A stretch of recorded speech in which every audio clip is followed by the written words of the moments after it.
Sir Sunil sir, जिस तरीके से ये हालात बिहार में बन रहे हैं, एक तरफ मीडिया ये दिखा रहा है कि नीतीश कुमार साहब आरजेडी के साथ जा सकते हैं, लालू यादव साहब कह रहे हैं कि भाई दरवाजे मेरे खुले हुए हैं, दूसरी तरफ आरिफ मोहम्मद खान साहब वहां भेज दिए गए हैं, तीसरी तरफ प्रशांत किशोर आमरण अनशन कर रहे हैं बीपीएससी अभ्यर्थियों के जो है उनको न्याय दिलाने के लिए। उधर पप्पू यादव जो है वो भी उतर पड़े हैं, रेल रोको अभियान चला रहे हैं। ये पूरा मामला क्या एक दूसरे से जुड़ता हुआ दिख रहा है क्या? और साथ में क्या कितनी संभावना दिख रही है सरकार बदलने की बिहार में, क्योंकि मेन स्ट्रीम मीडिया इस पर लगातार बात कर रहा है। धन्यवाद राम प्रकाश जी। बिहार की जो स्थिति है निश्चित रूप से वो परिवर्तन के संकेत तो दे रही है।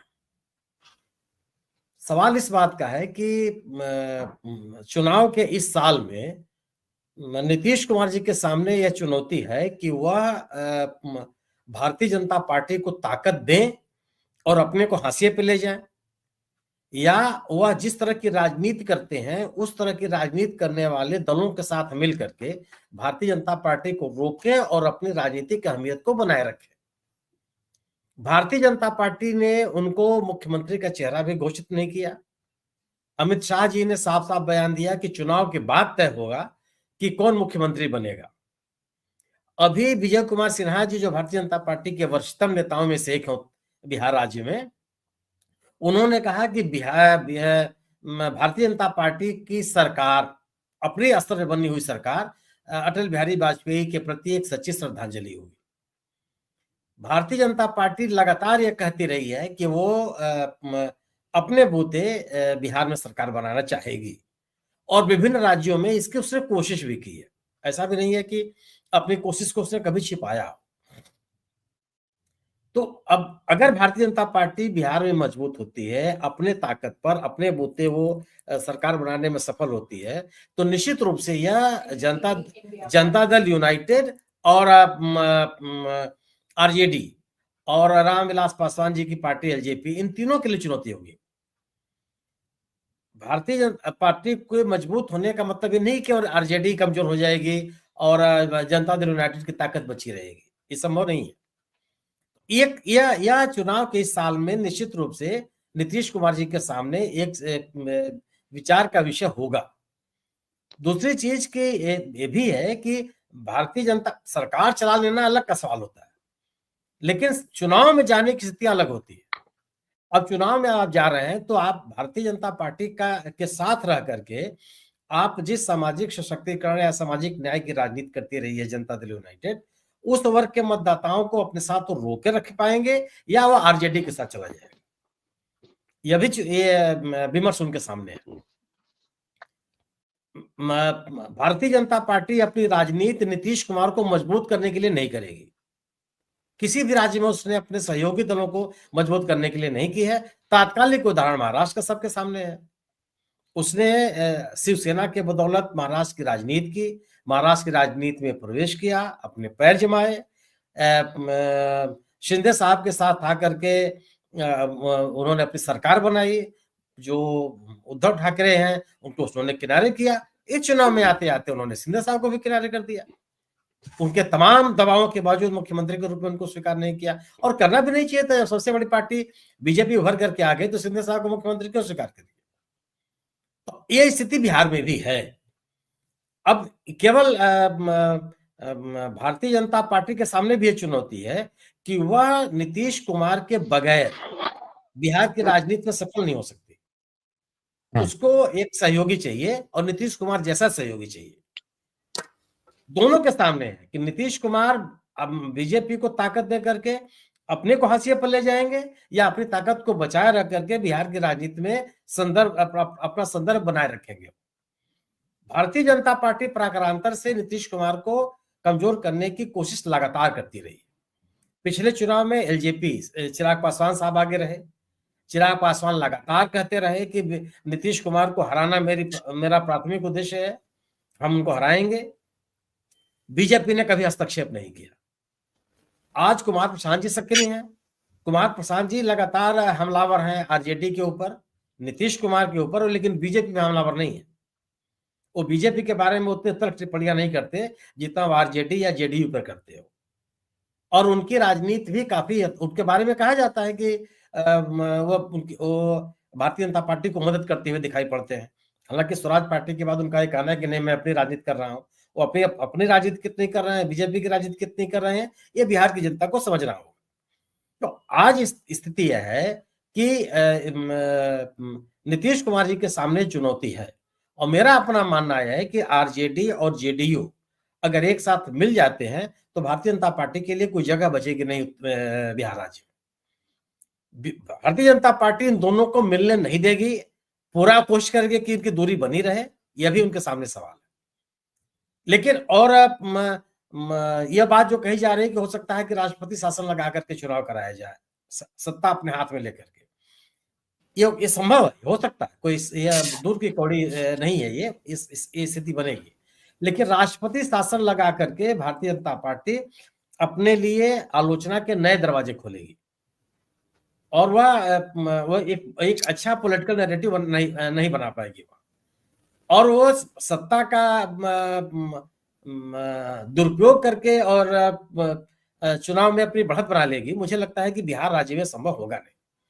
बिहार राज्य में जो दोनों राजनीतिक दल हैं, आरजेडी और जेडीयू, ये सांगठनिक स्तर पर मजबूत है, और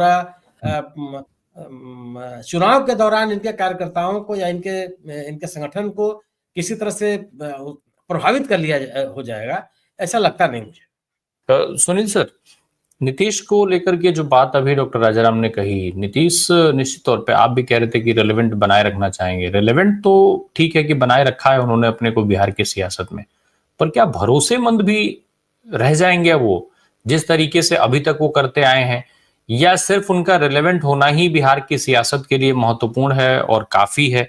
और दूसरा एक चीज और, जो चिराग का जिक्र आपने किया, क्या भाजपा जिस तरीके से नीतीश कुमार उम्र हो गई है, उनको लेकर के बातें कही जाती हैं, सवाल उठाए जाते हैं, आज की तारीख में भाई जेडीयू में दो प्रमुख लोग ऐसे हैं जो पूरी जेडीयू को जो है वो मैनेज कर रहे हैं, और वो भाजपा और अमित शाह के पाले में है।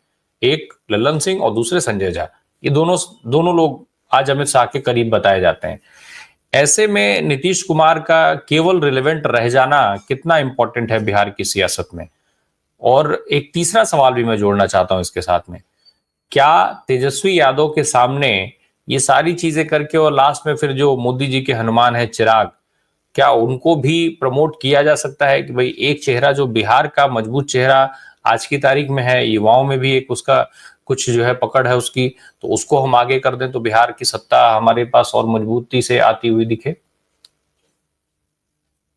नहीं, देखिए, जो संदर्भ में बने रहने की बात नीतीश कुमार जी की बात हो रही है, वह तो अगर आपके पास राजनीतिक ताकत होगी तभी आप बने रह सकते हैं, इसके अलावा तो कोई विकल्प है नहीं आपके पास।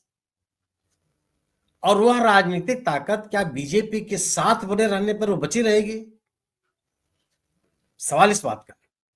और क्या भारतीय जनता पार्टी जो बिहार में अपने बूते सरकार बनाना चाहती है, वह नीतीश कुमार को मजबूत होते हुए देखना चाहेगी?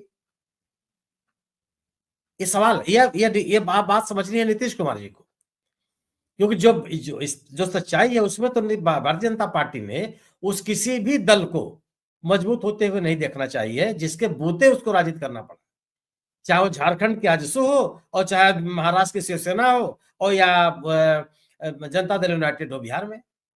और अगर वो बिहार में जनता दल यूनाइटेड को मजबूत होते हुए स्वीकार कर ली थी, तो चिराग पासवान पिछले चुनाव में क्यों विरोध करते हुए नजर आते हैं रामविलास नीतीश कुमार का? और जब विरोध कर रहे थे तो भारतीय जनता पार्टी हस्तक्षेप क्यों न करती? और क्या अगर भारतीय जनता पार्टी हस्तक्षेप करती तो नीतीश कुमार के खिलाफ चिराग पासवान उतने ही हमलावर होते जितना हमलावर थे वो? स्थिति साफ है वो। और अगर अब सवाल ये भी है कि आखिर प्रशांत किशोर को क्यों आगे किया जा रहा है, किसका विकल्प बनाया जाएगा उनको? अगर नीतीश कुमार जी के ऊपर भारतीय जनता पार्टी को उतना ही भरोसा है, नीतीश कुमार जी की ताकत को वह बने ही रहने देना चाहती है, तो फिर प्रशांत किशोर किस बात के लिए, क्यों उनको प्रमोट किया जा रहा है हर तरह से? और प्रशांत किशोर भारतीय जनता पार्टी के नजदीक दिखाई पड़ रहा है। प्रशांत किशोर की राजनीति भारतीय जनता पार्टी के खिलाफ तो नहीं है, प्रशांत किशोर की राजनीति तो सामाजिक न्याय के पक्ष में तो नहीं है। प्रशांत किशोर की राजनीति उस किसी भी राजनीति को कमजोर करने की नहीं है जिस राजनीति में भारतीय जनता पार्टी चलते हुए दिख रही है, या चलती रही, या चलना चाहती है, या चलाते रहना चाहती है, वो तो है नहीं। अब सवाल ये है कि आखिर प्रशांत किशोर को प्रमोट किया जाना और ऐसे किसी भी राजनीति में दखल न देना जिससे नीतीश कुमार जी कमजोर हो रहे हो, तो ये तो नीतीश कुमार के लिए साफ साफ संदेश है। वो तय करें कि वो क्या चाहते हैं, एकदम राजनीति, बिहार की राजनीति की हाशिए पे चले जाना चाहते हैं, या उनका संदर्भ बना रहे, और संदर्भ तभी बना रहेगा जब आपके पास राजनीतिक ताकत होगी। भारतीय जनता पार्टी ने जनता दल यूनाइटेड पे किस तरह से कब्जा किया, ये आपको दिखाई दे रहा है। संजय झा साहब क्या है? संजय झा साहब तो हमेशा उस राजनीति के पक्षधर रहे हैं जो बीजेपी के साथ रही है। ये बार-बार कहा गया पिछले चुनाव, लोकसभा के चुनाव में, कि तमाम सांसद और विधायक ये चाहते हैं कि बीजेपी के साथ चुनाव लड़ा जाए। तो ये कौन लोग थे? ये तमाम कौन लोग थे? उसमें सबसे प्रमुख नाम था संजय झा साहब का, उसके बाद था नाम हरिवंश जी का, फिर ललन सिंह जी का। ये सभी लोग बीजेपी के नजदीक रहे हैं।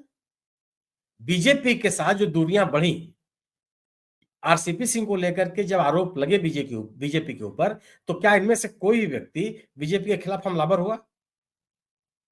जब जेडीयू ने इंडिया गठबंधन से जब वो अलग हो गई, तो क्या हरवंश जी जो उनके पास पद था उससे अलग होने के लिए तैयार हुए? नहीं हुए, उनके साथ ही बने रहे हमेशा। अब सवाल इस बात का है कि नीतीश कुमार जी अगर चले जाते हैं जेडीयू के साथ, आरजेडी के साथ, तो मुझे तो कम से कम मुझे आश्चर्य नहीं होता। यह जरूर है कि वह उनकी अब सवाल केवल उनके सामने यह है कि अपनी ताकत को बचाए रखना, और वह अपनी ताकत को वह बीजेपी के हिंदुत्व के साथ बचा पाएंगे, या सामाजिक समीकरण या सामाजिक न्याय या सामाजिक सशक्तिकरण की राजनीति करने वाले ताकतों के साथ मिलकर के बनाए रख सकते हैं। और अगर बीजेपी मजबूत होगी, अगर ये बीजेपी के साथ बने रहते हैं और बीजेपी मजबूत होती है, तो क्या नीतीश कुमार जी वही रह जाएंगे जो पिछले 17 साल से बने हुए हैं? ये तो ये है ही ना। और यह बात चिराग पासवान के ऊपर भी लागू होती है। अगर बीजेपी मजबूत होगी तो चिराग पासवान की भी कोई ताकत बचेगी नहीं।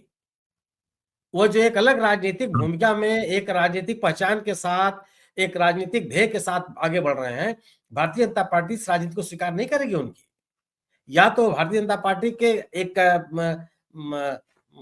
साथ बने रहना उनकी मजबूरी होगी अपने बिना किसी पहचान के, यह इजाजत भारतीय जनता पार्टी देने वाली नहीं है।